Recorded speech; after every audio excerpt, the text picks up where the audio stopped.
Welcome છે મારી YouTube channel ખેરાળા ભાર્ગવમાં. તો આજ છે ખેરનો બીજો દિવસ એટલે કે વાસી ખેર. અત્યારે આપણે ઘરે છીએ, નાયા નથી તો આપણે નાઈને જવાના છે ધાબા ઉપર પતંગ ચગાવવા. તમે આ વ્લોગમાં બન્યા રહેજો. આપણે વ્લોગમાં બતાવીશું કે સુરતની વાસી ખેર કેવી હોય. તો મિત્રો આપણે ફાઇનલી તૈયાર થઈ ગયા છીએ અને અત્યારે જોવો આપણે ઉજી ઘટી પતંગોના કાના બાંધવા બેઠા છીએ. આપણે અહીંથી જો થોડીક દોરી વાગી ગઈ હતી. લાવો તો લે ભાઈ, ઓલું શું કહેવાય, દોરો નહીં, ઓલું હળી આવે એ યાને કાના બાંધો. હળી તો જો હે ને મોટી હળી તો જો. હાલો ઓલી પાસે હળી આવી ગઈ છે. આ પતંગ ઓછી છે હવે સાથે કાના બાંધા બાંધી.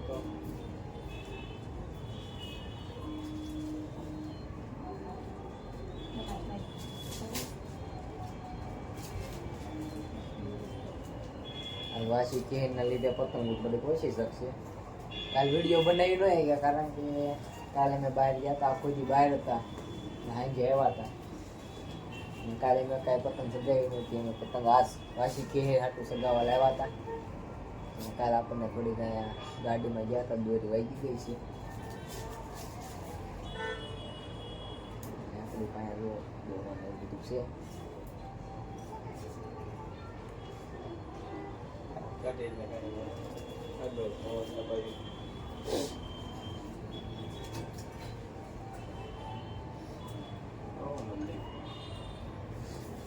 આપણી પાસે સ્ટેન્ડ નથી, પૂછવા છે કાના બાંધતા નથી આવડતું છે.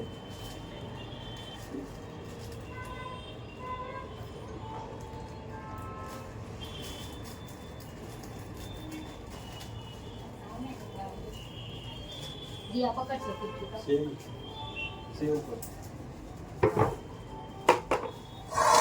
એક માલે હોઈ ગયા લાગે. સુષ્મા કાં કોઈ રહેવા દે છે. અમારા અહીંયા સુષ્માનો વાંધો છે. જેને જેને સુષ્માનો પ્રોબ્લેમ હોય ને એ કોમેન્ટ કરી દેજો કે અમારે તમારે જેવો સેમ પ્રોબ્લેમ છે. સુષ્મા લાવી પણ કોક ને કોક લઈ જાય છે. તમારે એવો સેમ પ્રોબ્લેમ હોય ને કોમેન્ટમાં જરાક જણાવી દેજો. આપણે એક જ પતંગને કાના બાંધવાનું એટલે આપણે ધાબે ચડી જવાનું. સુરતમાં વાસી ખેર એ બહુ જોરદાર ઉજવાય છે. થોડીક ઓછી હોય પણ સારી હોય.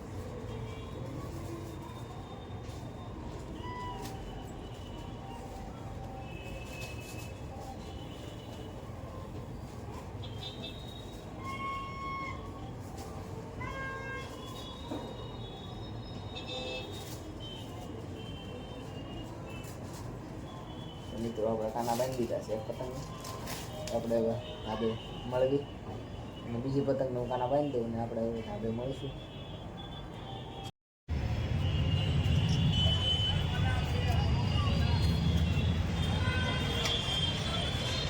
મિત્રો સુરતની વાસી ખેર છે તો પબ્લિક તમે જુઓ. ક્યારના વાગ્યા છે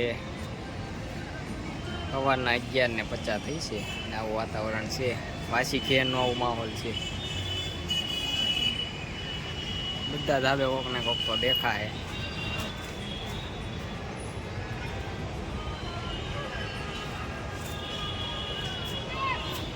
મિત્રો અત્યારે પવન ચેક પણ નથી દેખાતો.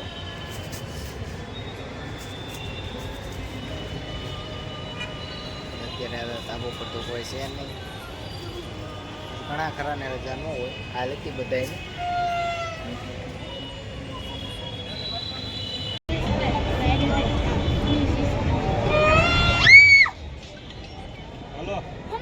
મિત્રો આવડું આ છે સુરતનું 4:30નું વાતાવરણ છે. તો તમે જોવા લોકમાં કેટલું પબ્લિક છે. પતંગ ઉડાડવી છે તો તમે આ લોકમાં બન્યા રહેજો. તો આપણે આ લોક અધૂરો છે, આપણે પાછો અહીંથી સ્ટાર્ટ કર્યો છે. તો મિત્રો આપણે થોડીક પતંગ ઉડાડીને થોડીક ભૂખ લાગી હતી એટલે નીચે આપણે ઘરે આપણે ભેળ બનાવવાનો પ્રોગ્રામ છે અત્યારે. તો અમે ભેળ ખાવા આવ્યા હતા. પછી હમણાં હાન પડે એટલે સાંજેનો વ્યૂ તમને દેખાડીશ.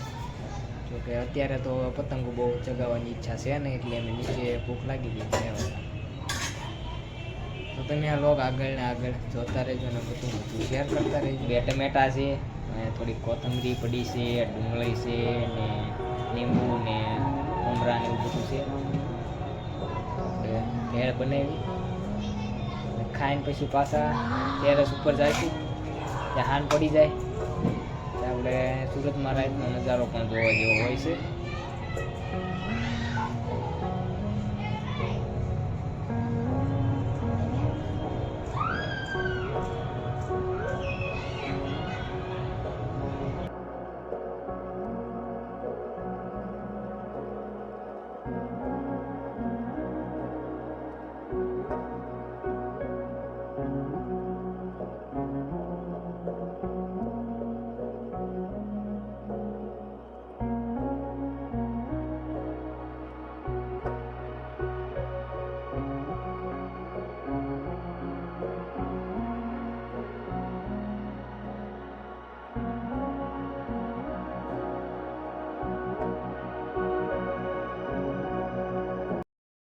ધાબા ઉપર જાવી પછી તમને રાત પડી જાય ને પછી તમને રાતનું દેખાડવી કે સુરતમાં કેવું કેવું હોય બધું. રાતે દિવસે હોય ને રાતે હોય એટલે રાતનું તમને દેખાડશું.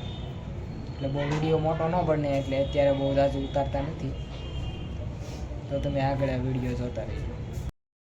મિત્રો રાતનો નજારો થઈ ગયો છે ને ફટાકડા ફૂટવાનું ચાલુ થઈ ગયું છે.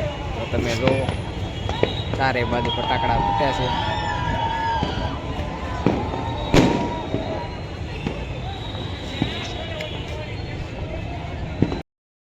તો મિત્રો ફટાકડા ફૂટે છે ને રાતનું આમ જોરદાર વાતાવરણ થઈ ગયું છે અને હજી સુરતનું પબ્લિક થાક્યું નથી. તો મિત્રો આગલા ધાબે હજી સુરતનું પબ્લિક એમ થાકે નહીં, દિવસે પતંગ ચગાવે ને રાતે ફટાકડા ફોડે. તો મિત્રો આ હતી 2025ની ઉત્તરાયણ. તો આપણે આજનો લોગ આપણે અહીંયા સેન્ડ કરીએ છીએ. જો તમને આ વિડીયો ગમ્યો હોય તો લાઈક શેર ને સબસ્ક્રાઈબ કરતા રહેજો. તો મળીએ આપણે આગલા વ્લોગમાં.